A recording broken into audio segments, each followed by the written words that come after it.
Assalamualaikum warahmatullahi wabarakatuh. Alhamdulillahillazi khalaqa adama min tin wa ja'ala naslahu min sulalatin min ma'in mahim qasamahum bi'ilmihi ila wa ashabis shimali wa ashabil yamin. Amma ba'du. Jadi kali ini kita akan membahas video dari salah satu konten kreator yang dimana konten kreator ini yang paling benar, amaliyah dia juga yang paling benar, amaliyah dia juga yang paling sunnah, dan amaliyah orang lain tidak ada sunnah-sunnahnya bagi dia. Jadi semua amaliyah orang lain di konten dia itu salah, itu sesat, itu bid'ah. Jadi langsung saja kita cek videonya apa isi dia. Maka kita akan tahu semua. Oke, langsung saja kita tonton. Rohim, teman-teman, kali ini saya memiliki pembahasan yang sangat menggelikan yang datangnya dari Habib Jindan. Habib Jindan ini atau Pak Jindan ini memberikan statement atau ceramah yang mengutip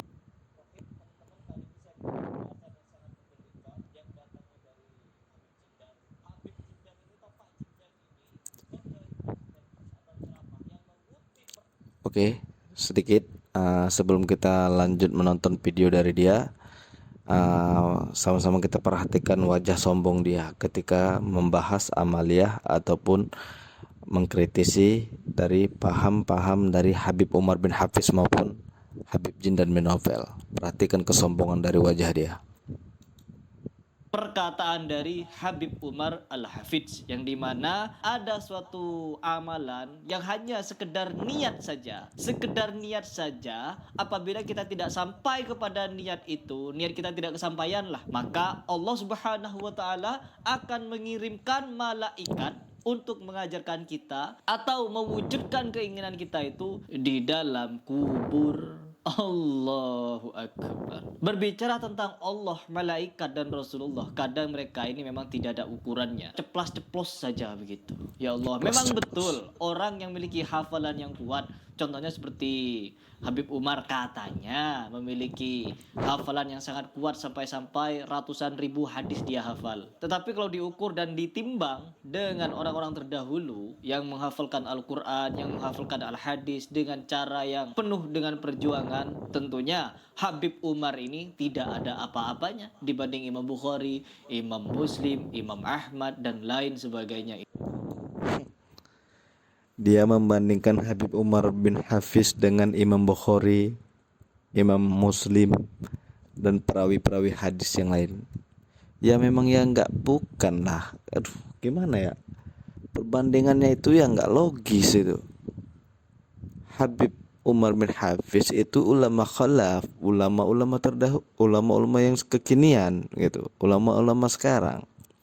Sedangkan Imam Bukhari itu ulama salaf, dan beliau juga langsung berguru dengan Imam Syafi'i dan Imam Ahmad bin Hambal. Ya beda jauh dari segi kealimannya. Kau pun aneh-aneh aja, Pras. Kau dibandingkan dengan Habib Umar, kau tuh nggak ada apa-apanya. Sedikit ujung kuku pun kau tuh tidak ada apa-apanya ilmu kau itu. Kau itu hanya ilmu copy paste dari ulama-ulama YouTube kau itu. Ya dari ulama-ulama Wahabi lah kita bilang, ya kan? Jadi perbandingan kau tuh nggak logis. Itu. Tetapi seolah-olah derajat Habib Umar ini jauh lebih tinggi dari orang-orang yang saya sebutkan tadi. Di sini ada satu Siapapun, secinta apapun kita kepada habaib, termasuk Habib Umar bin Hafiz, kita nggak pernah menganggap Habib Umar bin Hafiz itu lebih mulia dibandingkan Imam Bukhari. Inilah bentuk nyelenehnya mulut kau ini, Pras. Aduh, mulut kok kayak gitu. Aduh, cocot. video yang dimana Pak Jindan, Habib Jindan, dia memberikan fatwa yang sangat-sangat membagongkan. Coba kita langsung ke video.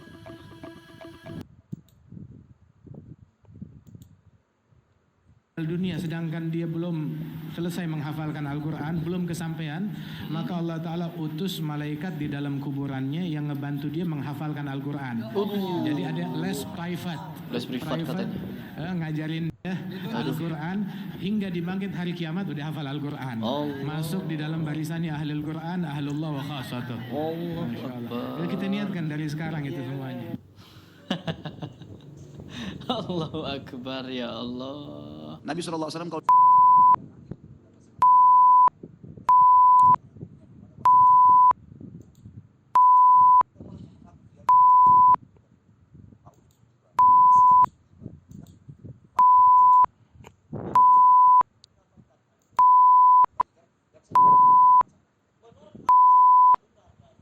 Menurut fatwa yang kita dengar barusan, orang niat menghafalkan Al-Quran apabila di masa hidupnya belum sempat menghafalkan Al-Quran, kelak ketika sudah mati tapi ada niat di dalam kubur, diajari oleh malaikat untuk menghafalkan Al-Quran. Menghafalkan Al-Quran di alam kubur tujuannya untuk apa?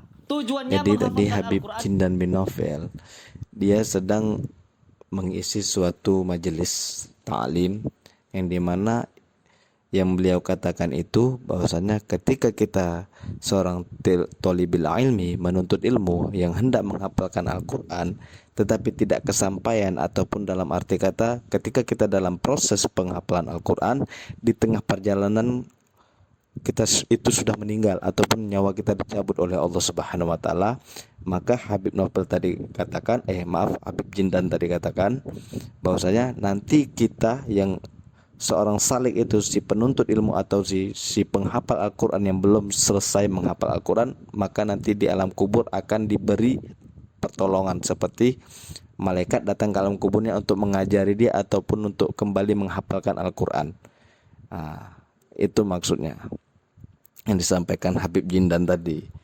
Nah, ini lanjut aja kita apa yang dikatakan Harry Pras.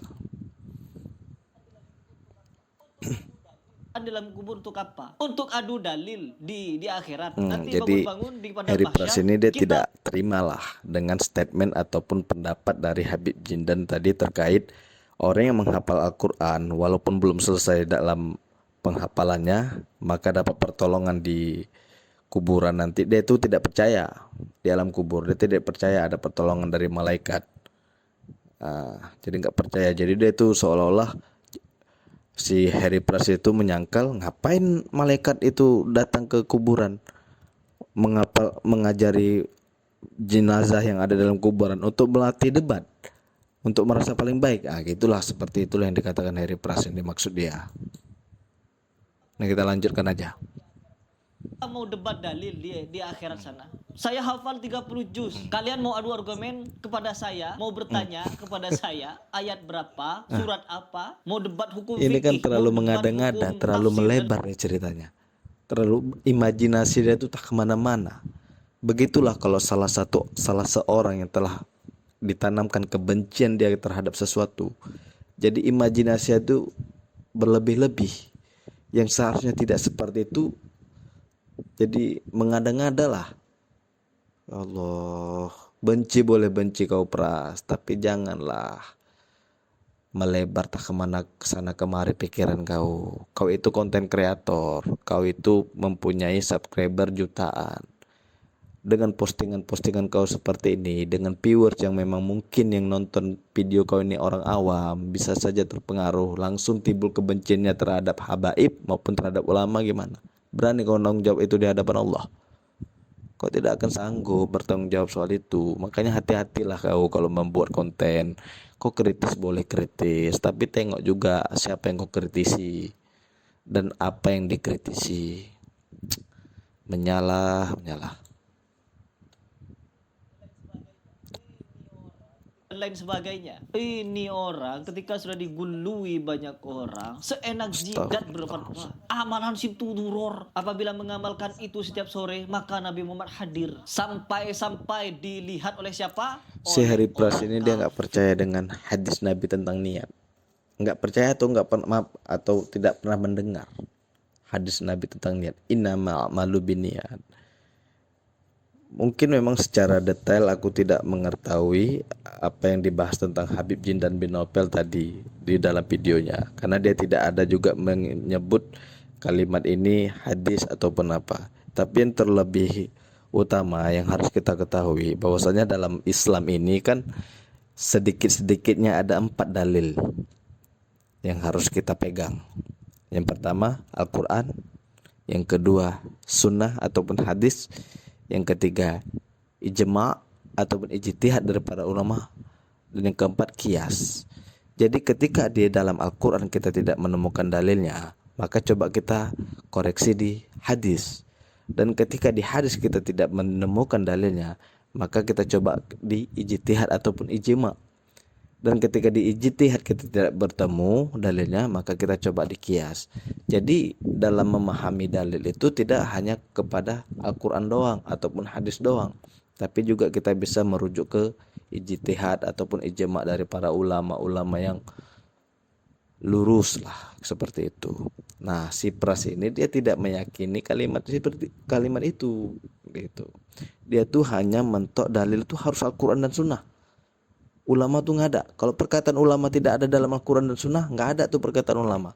Aduh, jadi dia tuh seperti kacamata kuda. Dia tuh pandangan dia tuh lurus lurus ke depan tanpa melihat kanan kiri. Bahwasanya banyak ada dalil yang kanan, ada juga dalil yang kiri. Dan bukan berarti dalil yang kanan dan yang kiri ini menyalahi Al-Quran dan Sunnah. Nah, balik ke hadis niat tadi. Innama a'malu binniyat. Jadi aku menangkap bahwasanya Habib Jindan ini perkataan dia itu merujuk kepada dalil ini, yaitu innama a'malu binniyat, bahwasanya segala sesuatu itu tergantung pada niatnya. Jadi gini kan.